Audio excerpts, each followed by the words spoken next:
So, customer దగ్గర OTP తీసుకొని ఈ ట్రిప్ అనేది స్టార్ట్ చేసిన ఇతనే ఆ కస్టమరు. సార్ ఓటీపీ చెప్పండి సార్. స్టార్ట్ రైట్ చేస్తున్నా. 365 అన్నా. ఓకే. సక్సెస్‌ఫుల్‌గా ట్రిప్ స్టార్ట్ అయిపోయింది. ఎన్ని కిలోమీటర్లు ఉందో చూద్దాం. కూర్చోండి సార్ మీరు. నార్మల్‌గా పికప్ లొకేషన్ దగ్గరగా ఉండాలి. కానీ ఇక్కడ అలా కాదు. డ్రాప్ లొకేషన్ దగ్గరగా ఉంది. 2 కిలోమీటర్లు ఉంది. అది కూడా కస్టమర్ ఏమంటున్నారంటే, "అన్నా మ్యాప్ చుట్టూ తిరిగి చూపిస్తుందన్నా. నేను షార్ట్ కట్‌లో తీసుకెళ్ళిపోతానన్నా. వితిన్ 3 మినిట్స్‌లో వెళ్ళిపోవచ్చు" అన్నారు. "అన్నా నీకో దండం. నీ షార్ట్ కట్‌కో దండం అన్నా. నేను మ్యాప్‌లో ఎలా చూపిస్తే అలానే వెళ్తాను. లేకపోతే నాకు తెలిసిన రూట్ మ్యాప్‌లో వెళ్తాను. కానీ నువ్వు చెప్పే రూట్ మ్యాప్‌లో అయితే నేను వెళ్ళనన్నా" అన్నాను. "ఏంటన్నా అంత మాట అనేసావు" అన్నాడు. ఏంటన్నా లాస్ట్ టైమ్ నీలాగే ఒక కస్టమర్ వచ్చాడన్నా. షార్ట్ కట్ తీసుకొని వెళ్తాను అని చెప్పి రాంగ్ రూట్ తీసుకెళ్ళాడు భయ్య. నేను అప్పటికి చెప్తూనే ఉన్నాను. అన్నా అక్కడ కెమెరా ఉంటుందన్నా, చాలాన్ పడుతుందన్నా అంటే, లేదన్నా నేను డైలీ ఇలానే వస్తాను. చాలాన్ పడదన్నా, చాలాన్ పడితే నేను కట్టేస్తానన్నాడు.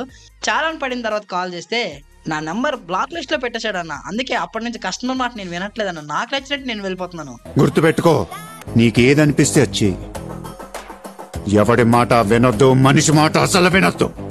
ఈ స్టోరీ అంతా విన్న తర్వాత కస్టమర్ కూడా నవ్వేశాడు భయ్య. అలా ఉంటది మనం మనతో పెట్టుకుంటే.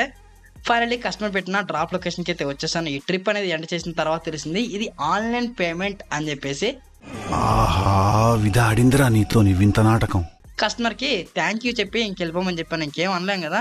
సో, ఆన్‌లైన్ పేమెంట్ అయితే ర్యాపిడో వాలెట్‌లో ఉంటుంది. ఆ అమౌంట్ అనేది మళ్ళీ మనం మన బ్యాంక్ అకౌంట్‌లోకి తర్వాత అయితే విత్‌డ్రా కొట్టుకోవచ్చు. రూ. 54 చూపిస్తుంది. అయిపాయ్.